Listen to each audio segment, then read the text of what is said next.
सच्ची गीता के तुम पाठी हो, सुनना सुनाना, कांटों को फूल बनाना। तुम आधा कल्प के लिए दुख से छूटते, जैसे इतवार के दिन सभी की छुट्टी होती है ना,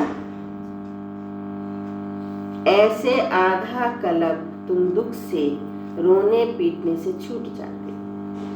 इस इतवार के दिन छुट्टी होती है ना, कहते हैं ना पूरा हफ्ता बहुत काम किया, अभी आज फ्री है, रिलैक्स होना है, अपनी मर्जी से उठेंगे, अपनी मर्जी से खाएंगे, रोज का तो वही टिफिन वही होता है।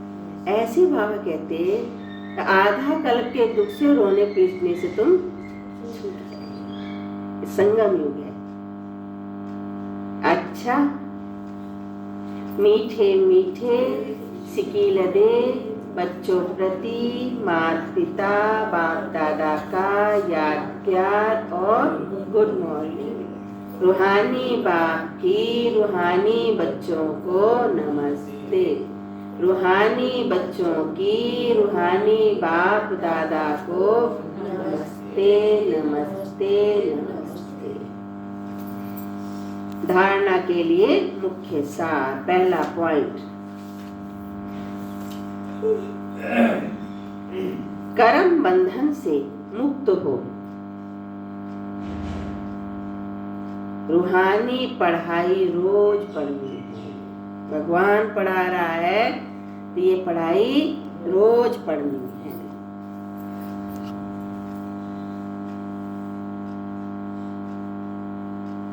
जहां तक जीना है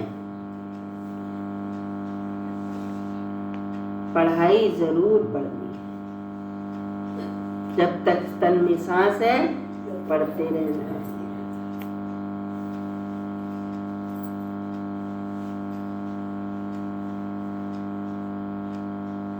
दूसरा, हद के संबंधों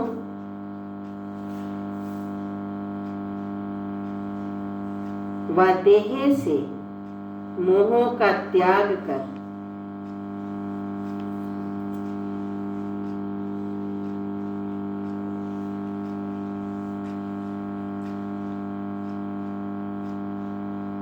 अपने शांति धाम और सुख धाम को याद करना है।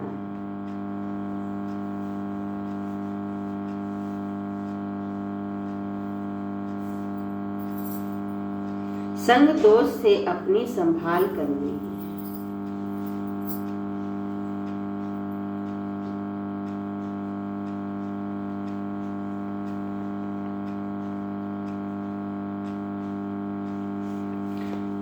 आज का वरदान है, मन बुद्धि संस्कार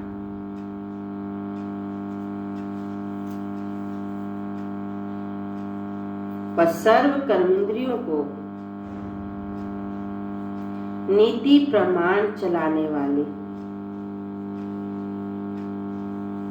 अच्छा वरदान बाबा का।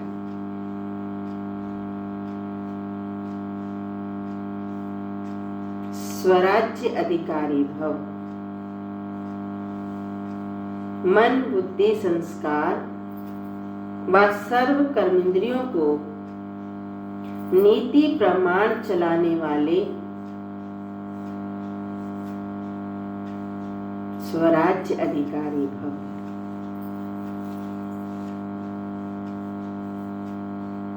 स्वराज्य अधिकारी आत्माएं अपने योग की शक्ति द्वारा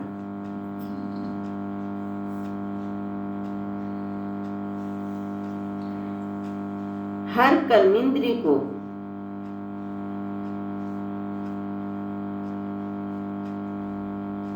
ऑर्डर के अंदर चलाती है। जो स्वराज्य अधिकारी हो वो हर अपनी योग की शक्ति से हर इंद्रिय को अपने ऑर्डर के अनुसार चलाती है। इतनी उसमें पावर होती है। स्वराज्य, स्वयं पर राज्य कर लिया ना, योग की पावर मिल गई। पावर चाहिए राज्य चलाने के लिए। तो जो योग की पावर हमारे पास होगी तो इंद्रिय हमारे बिना जाएगी नहीं। जहां आप चलाना चाहोगे वही काम करेगी। ये नहीं चाह नहीं रहे थे हो गया, चाह नहीं रहे थे बोल दिया, चाह नहीं रहे थे निकल गया।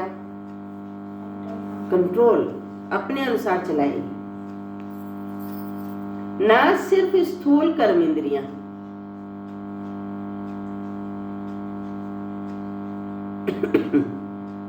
लेकिन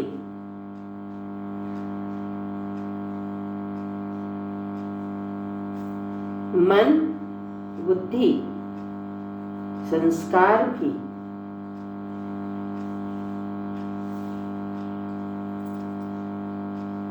राज्य अधिकारी के डायरेक्शन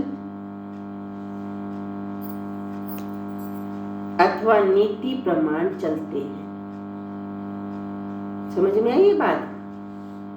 कौन कौन सी इंद्रियां? केवल स्थूल इंद्रियां नहीं, लेकिन मन, बुद्धि, संस्कार भी उनके डायरेक्शन प्रमाण चलेंगे। न सिर्फ ये स्थूल कर्म इंद्रियां, लेकिन मन, बुद्धि, संस्कार भी राज्य अधिकारी के डायरेक्शन अथवा नीति प्रमाण चलते हैं। वे कभी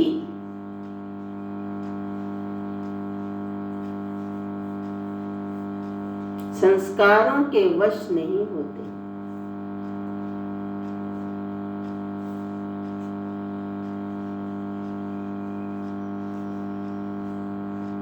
लेकिन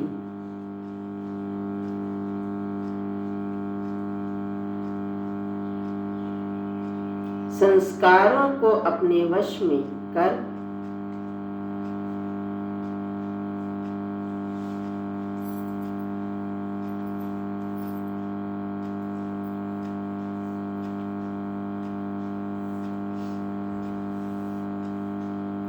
श्रेष्ठ नीति से कार्य में लगाते हैं।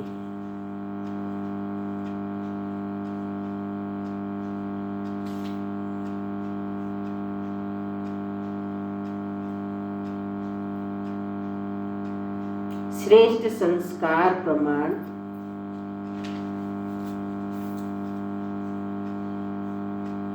संबंध संपर्क में आते हैं।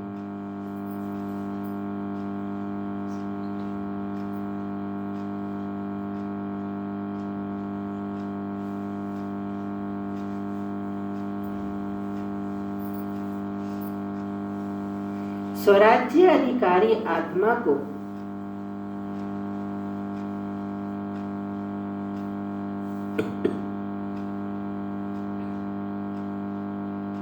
स्वप्न में भी धोखा नहीं मिल सकता। समझ में आई बाबा की बात? जो स्वराज्य अधिकारी आत्मा है, इतनी योग की शक्ति उसमें होगी कि अपनी हर इंद्रिय को अपने अनुसार चलाएगी।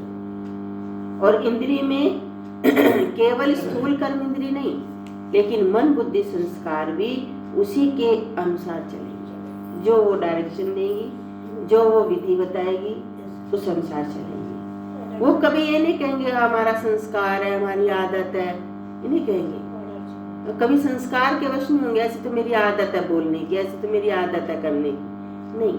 लेकिन संस्कारों को भी अपने वश कर लेंगे और उनको श्रेष्ठ नीति की से चलाएंगे। श्रेष्ठ नीति, सही मार्ग पर जैसे चलना चाहिए उस अनुसार चलाएंगे।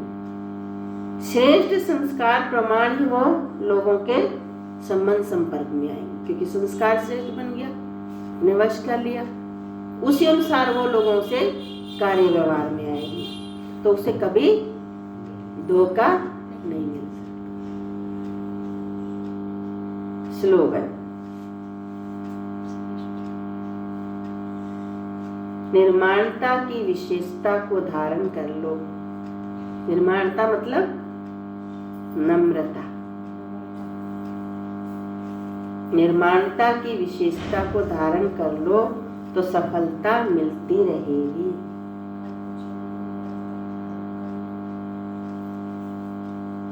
कितना आज बाबा ने देखो शिवरात्रि, शिव जयंती, गीता में क्या क्या फूल करते हैं हम, सारा कितना अच्छे से सुनाया। मेन तो बाबा ने कहा स्वयं में धारणा करनी, और ये निश्चय हो कि हमको कौन पढ़ा रहा है, अब कौन सा समय है। अब समय है संगम युग का, परिवर्तन का समय चल रहा है। स्वयं परम पिता परमात्मा आकर हमको पढ़ा रहे हैं। किस लिए पढ़ा रहे हैं? हमको 21 जन्मों का राज्य भाग्य देने के लिए। और हम पढ़ रहे हैं 21 जन्मों का राज्य भाग्य लेने के लिए, अपनी तकदीर बनाने के लिए हम पढ़ रहे हैं।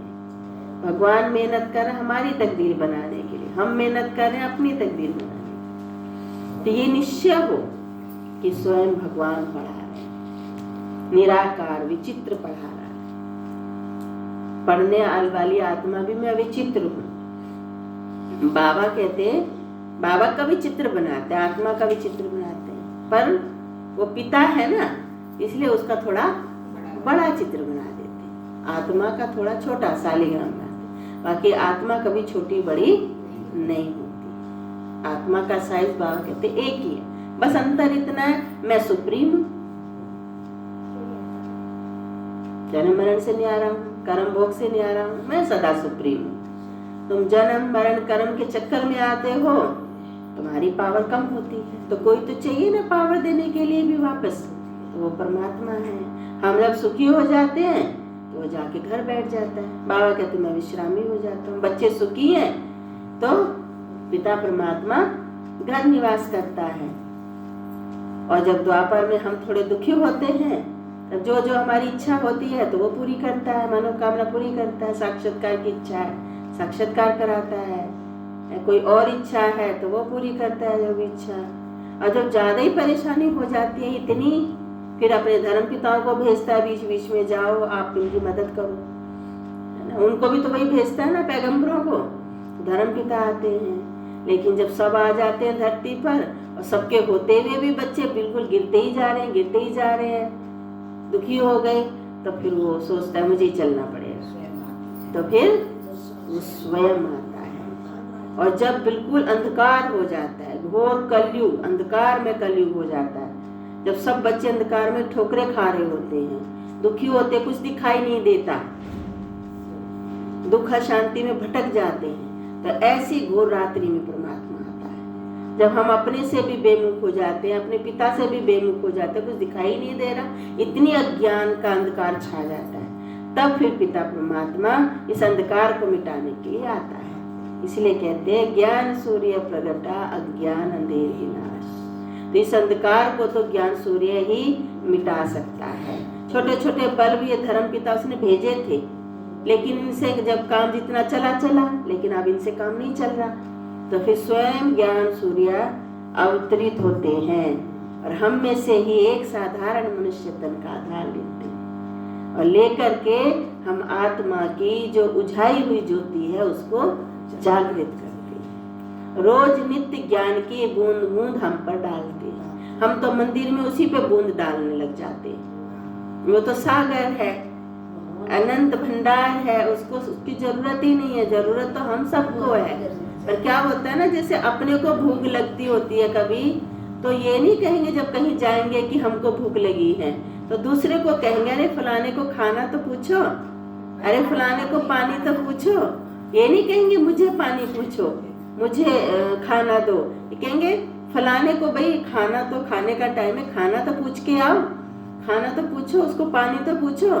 स्वयं को लग रही होती है, इसलिए हमको प्यास है ज्ञान की, तो हमने परमात्मा पे ही जल चढ़ा दिया। जल की जरूरत मुझे है, आवश्यकता मुझे है उस बूंद की, पर हमने उसी पे ही चढ़ा दिया। कैसे अभिव्यक्ति करें कि हमको चाहिए, तो इस तरह से हम अभिव्यक्ति करते हैं, उसके ऊपर जल की लोटी रख देते हैं, बेर चढ़ा देते हैं। परमात्मा कहते फल की जगह अगर वैर चढ़ाओ तो बढ़िया है। परमात्मा को तो वैर पसंद है, आपके जीवन की कड़वाहट पसंद है, वो आपके जीवन के दुख ही तो लेने के लिए आया है। विष तोड़क पर्व, वो सबके दुख हरने के लिए आया है। तो जिस वजह से उसके बच्चे दुखी हैं, वो सारी चीज वो लेता है। वो कहते हैं तुम ये वैर विरोध से दुखी हो, ये वैर दे दो मुझे, और जीवन में जो तुम्हारे एक दूसरे के प्रति नफरत, ईर्ष्या, द्वेष की जहर घुला हुआ है, वो अक दे दो मुझे, वो धतूरे दे दो मुझे। और जो तुम फूल इतने सुंदर मैंने बनाए थे, गुलाब के फूल खुशबूदार, तुम बन गए वाकक जैसे, तुम्हारे में कोई खुशबू नहीं रही, कोई मिठास नहीं रही। कहते जैसे भी हो, आया हूं मैं तुमको लेने के लिए, आ जाओ मेरे पास। स्वीकार करता है वो हम सब, है ना। रोज ज्ञान का ऐसी रोशनी देता है तो आत्मा की ज्योति को जागृत करता है। रोज हमारी रोशनी बढ़ती जा रही है, बढ़ती जा रही है, आत्मा में प्रकाश आता जा रहा है, जागृति आ रही नहीं आ रही, सच्चा जागरण है। हम जग गए, कब तो सोए पड़े थे, तो जग गए, अब जगते जा रहे, जगते जा रहे, रोज रोशनी बढ़ती जा रही है। जितनी रोशनी बढ़ती है उतना ज्यादा अच्छा दिखता है। तो आत्मा को भी हमको सब दिख रहा है, सारा संसार, सारा कहानी सब समझ में आ रही है। जब अंधेरे में थे नहीं दिख रहा था, सामने होते नहीं दिख रहा था, सामने घटना घट रही नहीं समझ पा रहे तो सोए पड़े। हमको बाबा ने सब चीज जगा दिया। तो सब आत्माएं भी जगे हैं, परमात्मा आया है, भाग्य बांट रहा है, इस दुनिया को परिवर्तन कर रहा है, अधर्म का नाश कर रहा है, धर्म की स्थापना कर रहा है। अब बनिए शंकर, 5 विकारों को जीतिए, तीसरा नेत्र खोलिए, परमात्मा से जुड़ करके इस दुनिया से बुद्धि को हटाइए। ये संन्यास है, ये वैराग है, ये दुनिया जंगल बन गई, इससे अपने मन को हटाना है, 5 विकारों को जीतना है, देह और देह के संबंधियों से मन बुद्धि को उपराम करना है और उस पिता परमात्मा अपने मन को लगाना। फिर देखो सारी दुनिया स्वर्ग बन जाएगी। जब ऐसे दिव्य बन जाएंगे सारी दुनिया स्वर्ग बन जाएगी। हम बदलेंगे, जग बदलेगा। हमें स्वयं को बदलना है, स्वयं का सुधार करना है। स्वयं की बागडोर हमारे हाथ में होती है, दूसरे की नहीं। हम खुद तो बदल सकते हैं, हमें खुद को बदलना है। दूसरे को बदलने का प्रयास नहीं करो, अपने को बदलने का प्रयास करो। आप बदलोगे, आपके वाइब्रेशन दूसरे तक पहुंचेंगे, वो भी मजबूर होगा बदलने के लिए, उस तक भी जाएगा वो वाइब्रेशन, वो भी बदलेंगे। हम सोचते हैं नफरत की, ईर्ष्या की, तेरे मेरे की भावना वही वातावरण में फैल रही है, दूसरा भी वही सोच रहा है। तो क्यों ना हम श्रेष्ठ भावना मन के अंदर लाए, स्वयं परिवर्तन की भावना मन के अंदर लाए, संसार बदल जाएगा। परमात्मा यही सहयोग मांगता है, हम सबसे आया है वो, हम सबको यही सहयोग देना है उसको। वो तो इतना बड़ा काम कर रहा है, हम अपने लिए तो कर सकते हैं। हमारे लिए बन रही है धरती स्वर्ग, सृष्टि परिवर्तन का समय चल रहा है और परमात्मा धरती पर आ चुके हैं। सन 1936 में परमात्मा ने सृष्टि परिवर्तन के कार्य की स्थापना करी, बिगुल बजा दिया, प्रारंभ किया। और जो उसको समझ पाए, जो समझ रहे हैं, वो उस रास्ते पे चल रहे हैं, अपने जीवन को बदल रहे हैं। आप भी सब बदलें, आप भी सब उस साधारण रूप में आए हुए ईश्वर को पहचाने और अपना भाग्य बनाए। तो महाशिवरात्रि की सभी को बहुत बहुत बहुत बहुत शुभकामनाएं। आपका जीवन मंगल में हो, आपका जीवन खुशहाल हो, आपका जीवन परमात्मा के वरदानों से भरपूर हो, ऐसी शुभकामनाएं। ओम शांति, ओम शांति।